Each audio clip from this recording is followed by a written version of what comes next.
Welcome back. In Module 2, we're going to begin talking about the music of the Middle Ages and the Renaissance. It's important to note that during this particular module, we're actually doing two separate time periods. When we speak of medieval music in general, we really have the Middle Ages, which is the earlier period, and then the Renaissance, which is the later period. In addition to that, the musical styles tend to evolve and are very different. So you'll find that we contrast these two time periods often during this unit. So in the book you may have to go on to what's called Chapter 3 or Part 3, but this is all still part of Module number 2. So as we begin, we talk about our timeline, of course, as usual, and then we have the Middle Ages. Official definition, 450 to 1450, and here we have a list of different events that occurred during the time period. One of the things about this course is you have cultural events, global events, artistic influence. A lot of different factors really contribute to the way music is created. So we always start our time periods with this overview, and here you can see Beowulf, which was remade recently into a popular film, was written. You've often heard about the Christian Crusades. The first one of those occurred during this period, and then the plagues of the medieval times in Europe. The Black Death or the Black Plague was going on here, and also some other literature and some other events that are going on during this time period. So during the Middle Ages, it says here it was 1,000 years of history where there were migrations, upheavals, war, and a period of cultural growth later on in the Renaissance. Usually when we think of the music of this time, we instantly go to the church, and the architecture is iconic. We have the idea of the Gothic cathedral or the Romanesque church. A lot of these are tourist attractions today. And then you also have the convents and the monasteries. The idea of a university or somewhere you could go to study was a new thing. But again, all of this was related to the church. The class distinctions are very important during this time period. You have the peasants, who are the majority of the population, and then you have the nobility, which lived in castles, and you think about the knights and princes and kings. But equally, you have the clergy up there with the nobility. They're kind of on the same level. And then you have the Roman Catholic Church is basically in charge of all of the religious activities during this time period. It says here that monks held a virtual monopoly on learning.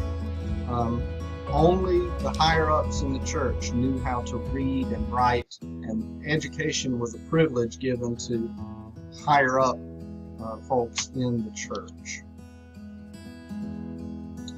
In the Middle Ages, all of the music centers around the church. The important musicians were priests. You would have various roles within a church. Obviously, you would have choirs and musical accompaniment to church services. Women were not allowed to sing in church, but they did make music in convents. And only sacred music was notated. So we do have other types of music for this time period that are considered other or different. Here's a really important fact. Music was primarily vocal, and it was primarily sacred music. Again, you're going to have this division during this time period of sacred music versus secular music. Sacred is church music. Secular is everything else. It's popular music, music you would hear in a tavern, maybe music you would have for a town function or for entertainment. So it's really important to have that distinction right off when we start. In going on down the slide, it says very few medieval instruments have survived.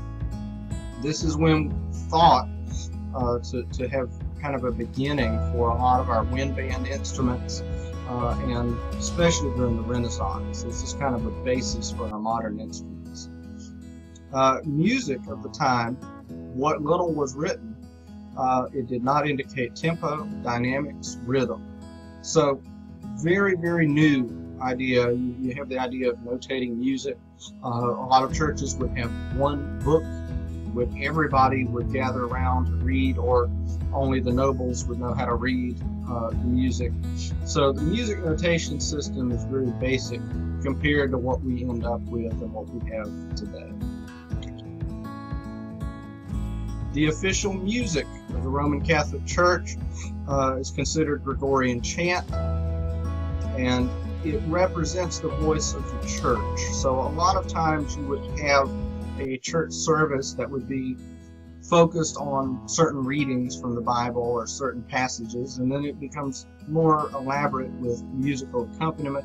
You can sing it, or you could have different ways of remembering various passages by having different notes emphasized, and that's really the birth of Gregorian chant. If you go back to our first unit, we have a term here, the monophonic melody set to a Latin text. Everything in the Catholic Church was done in the Latin language. It's very archaic. It's not normally done that way anymore, but at the time everything was in the Latin language. So your official definition of a Gregorian chant would be a monophonic melody set to Latin text. Monophonic obviously means we're just dealing with one line. There's no accompaniment, there's no harmony, there's no counterpoint or interest. It's literally just one melody. Next point here, melodies tend to move by steps and in a narrow range. The melodies are very basic, very easy to remember, very repetitive. Oftentimes you'll have melodies that they sound very similar to each other. Again, some of this was done so we could remember the various psalms. Some of it was done to elaborate some of the church services. But again, it's very simple, one-line melody. The next point here, flexible rhythm.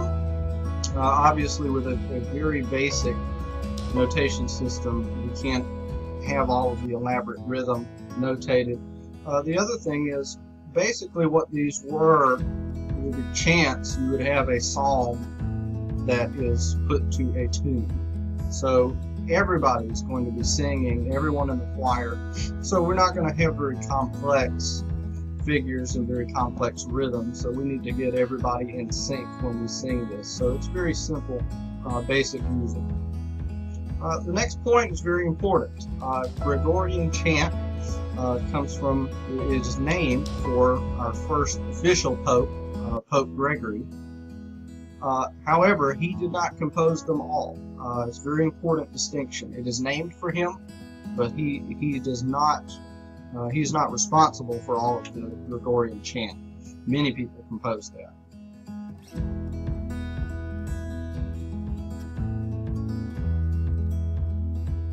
Okay, so we'll end the video here. The next segment is for you to go and listen to this particular example online or in the book, and then we'll discuss that later. Welcome back. This is part 2 of our Middle Ages lecture.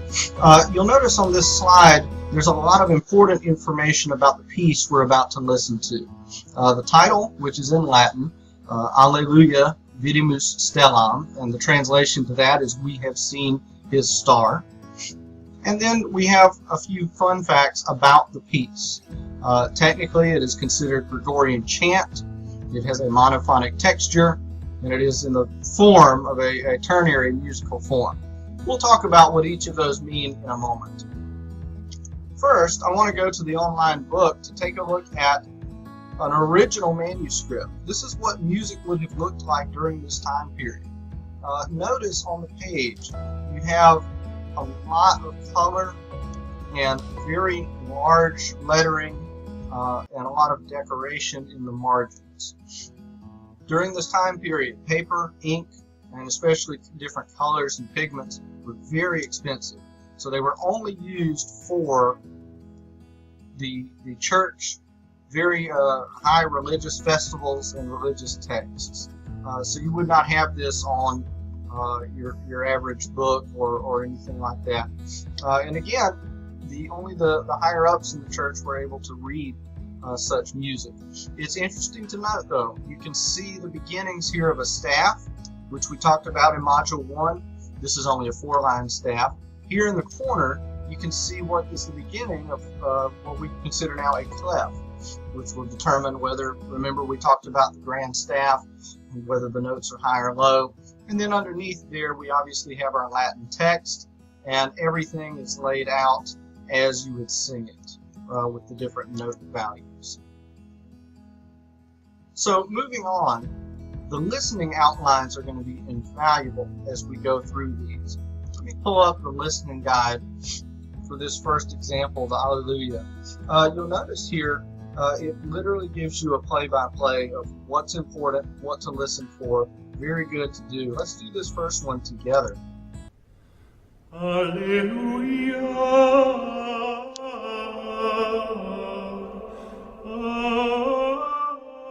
So you see down here, it's giving you what's important. It's a solo, that means only one person is singing. This is the text, this is the translation. And then the choir comes in with a repeat of that first Alleluia.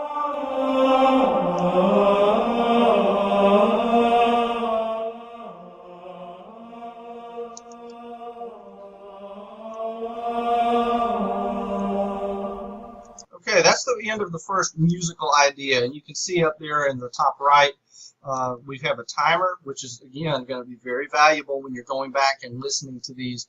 We can pinpoint segments. 29% of the piece has been listened to. This is the first phrase or musical idea or big statement. So that is why we call this letter A. Remember, we're talking about musical form, how things are organized. So this was A. This was the first part. Again, this is considered a monophonic texture, which means it's one line at one time. A really important distinction, we talked about this in Module 1. The beginning is done by one performer. It's a monophonic texture. Then the choir comes in and repeats this same phrase. It is still monophonic, even though there are multiple people singing. It's still one line of music. Remember our example, it's like Happy Birthday. We could have 1,000 people singing it. It's still monophonic because it's one line of music. Let's continue on to part B.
So that's the end of the B section, or part B, the second part of this three-part form.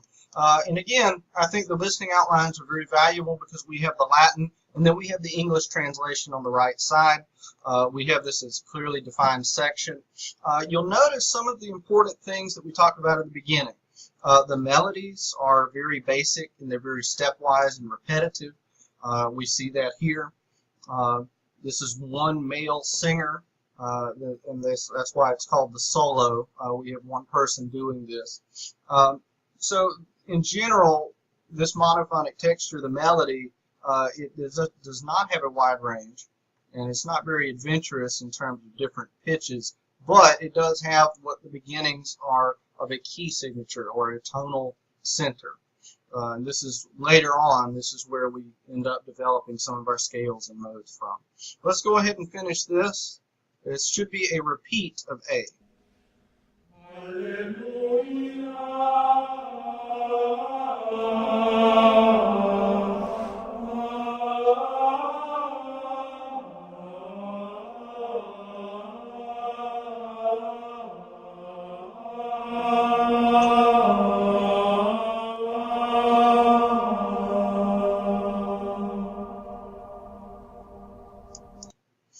Okay, so that's our first listening example. Now if we go back to the PowerPoint, again you can see we have the title, translation, and about 3 facts about the piece. You want to go through all of your listening throughout the different modules through the course the same way. You want to be able to have the piece and then some pertinent facts about it. One interesting thing that we have during this time period that we won't have later on, you'll notice there is no composer. This was done so long ago, we do not know who wrote this or who to attribute this adaptation of a psalm to. So we just simply say anonymous. A lot of times it'll be abbreviated anon, A-N-O-N, period. So we don't have a specific date as to when this was written, and we don't have a specific composer. Most of the pieces we have from here on out will, so you'll have a few more facts to remember, but for right now, this is anonymous composition from the Middle Ages, Hallelujah, Vidim Stellam, and then we have our 3 pertinent facts right there. So in the next part, we're going to talk about the secular music of the Middle Ages. Again, it's very important to divide each of these time periods up. When you have the Middle Ages, we have sacred and secular music. Then we go forward to the Renaissance, we still have sacred and secular. So we're going to have those 2 categories pitted against each other a lot over the next couple videos. So now we talk about secular music. Basically, we're talking about anything other than church.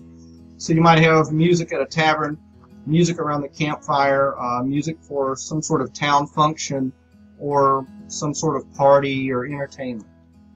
A lot of the music, it says here, it was composed by French nobles who were poet, musicians, traveling performers. That was one way in which you could make your living back then, was traveling around and basically being an entertainer or a jack of all trades. And very much like the entertainers we have today, part of doing that would be playing basically a guitar and singing, telling stories, that type of thing.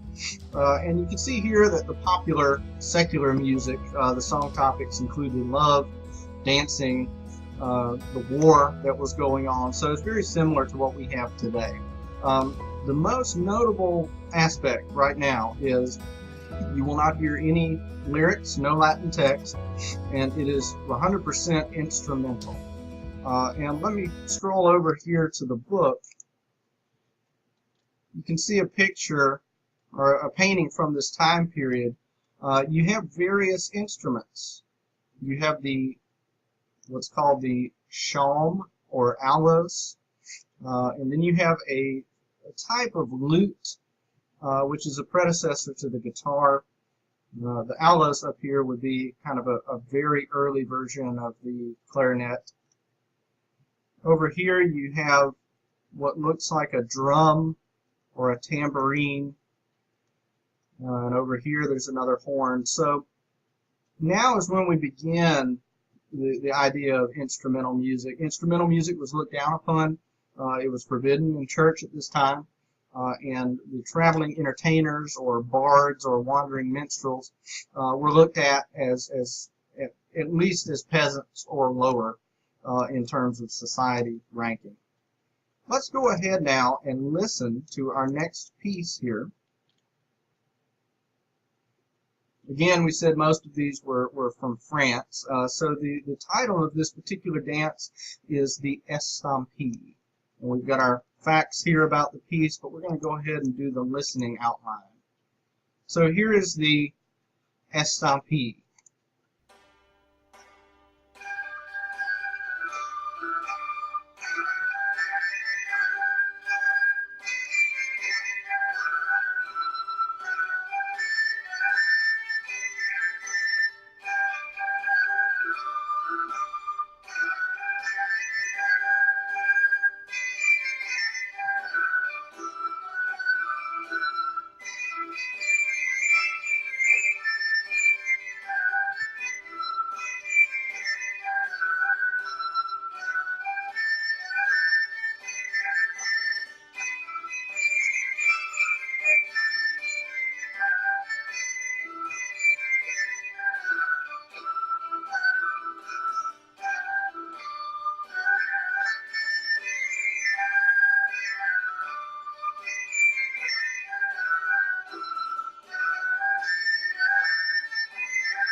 So that's your example of secular music in the Middle Ages. Now, if we go back over to the slide, you can see we have the important facts about this. This is typical medieval dance music. It has a very strong beat. Obviously, a lot of the music composed now and in the Renaissance and Baroque, the whole idea behind it was so you could dance to it. Usually in the Gregorian chant, it's really hard to tell what meter or what beat or even what tempo the music would be, but in this it's very obvious. It's a very steady beat. It has a single melodic line, so in some ways it is a monophonic texture. However, you do have this strumming underneath what's called a psaltery, which is really the beginnings of a bass or a stand-up bass or bass guitar. So technically this is really a homophonic texture at times. But more importantly, it says here the performers would improvise some of the instrumental melodies and accompaniments. So there's an element of improvisation here. So when we talk about jazz in the 20th century, a lot of times we'll have homophonic textures, popular music that you hear in nightclubs, not in church, and then there's an element of improvisation. The subject matter is going to be about love or popular things. So there's a lot of similarities. Things that begin here are traditions that are carried forth for hundreds of years. So this is your example of a Middle Ages instrumental piece. It is considered a secular piece, and it is entitled Estampie. Again, it's a French dance. And again, we have really no specific date. No specific performer or composer to attribute this piece to. So we just say it's anonymous and circa the Middle Ages. Okay, welcome back. And this is going to be the second half of Module 2, where we talk about the Renaissance. I'll be skipping around in the PowerPoint, but don't let that distract you. We're just going to deal with the later half of the medieval time period, which is known as the Renaissance. So in terms of our timeline, it's very important to understand that this comes after some of the early Middle Ages music that we did.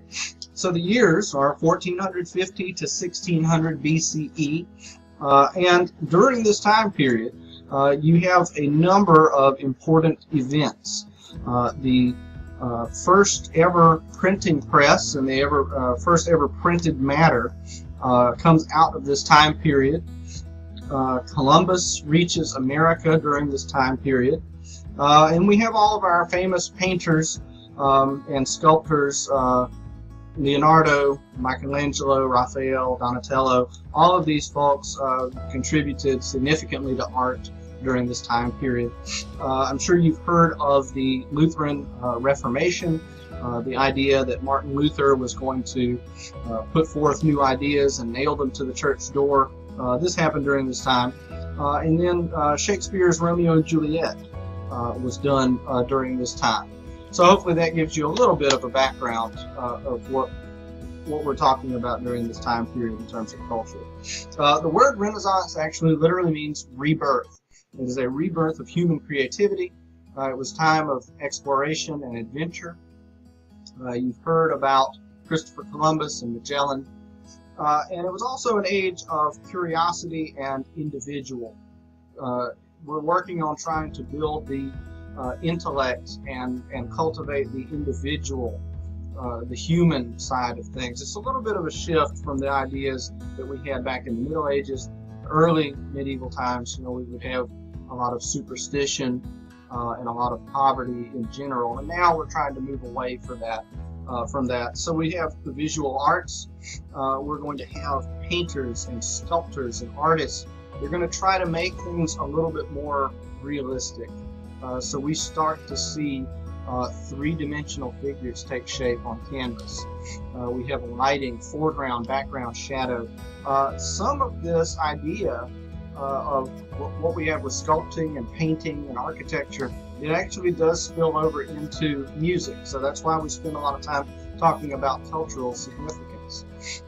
Education was a status symbol for the aristocracy and upper middle class, so it became popular to have your children take piano, or not piano, but some sort of musical instrument, the lessons there, or to be able to read and write.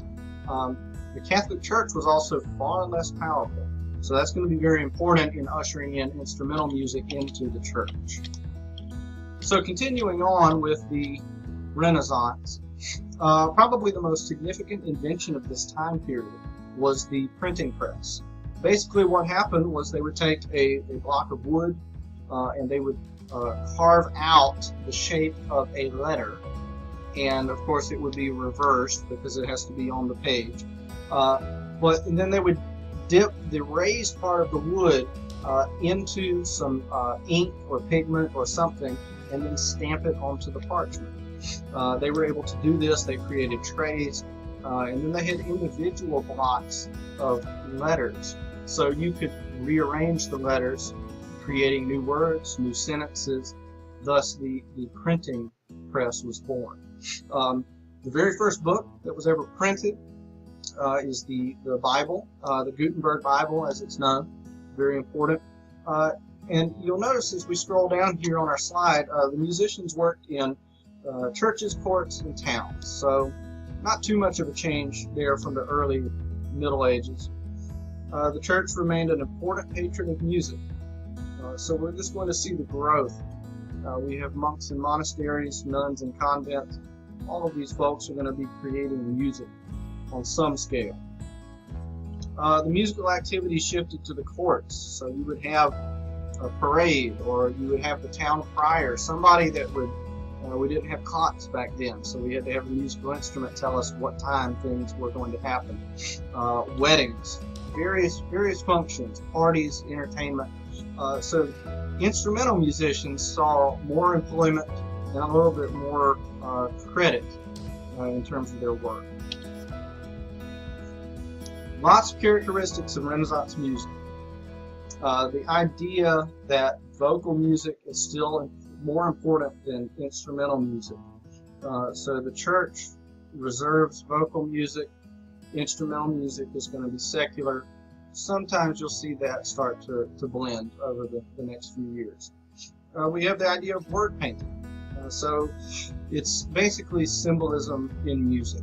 If you have a text or a lyric that goes, that he was ascending, you'll notice that the notes, the melody notes, go up when they say the word ascending. That's what we mean by word painting. It's really just symbolism in music. If we have everything is very soft, and all of a sudden the text talks about a bright ray of sun, and we have a really loud major chord, it's really symbolism, but that's word painting. More contrast. Here is where we start with the polyphonic texture. So again, the idea of polyphony is we have two equal interesting melodies going on at the same time.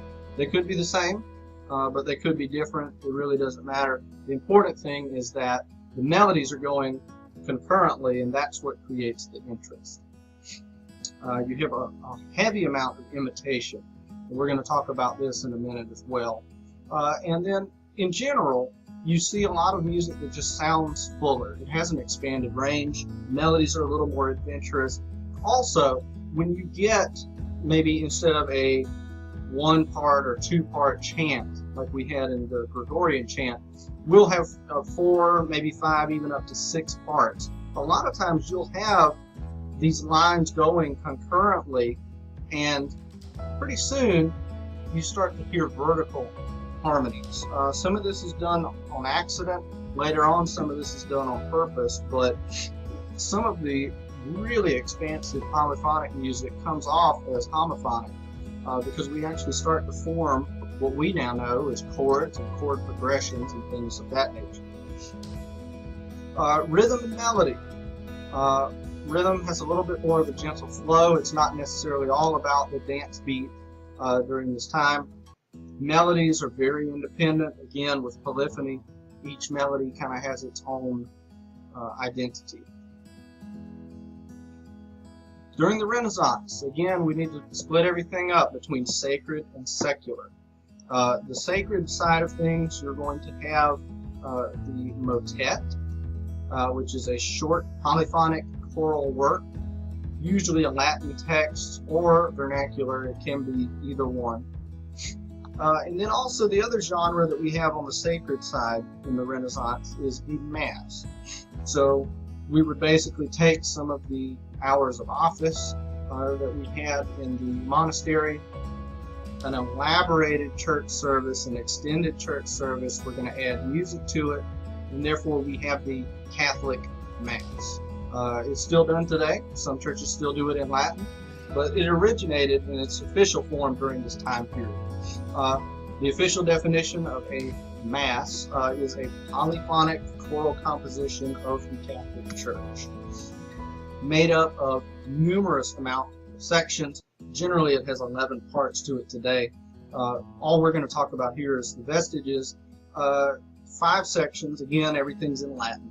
So we have the Kyrie, the Gloria, Credo, Sanctus, and the Agnus Dei. And we'll talk about each of these as they come up in different music.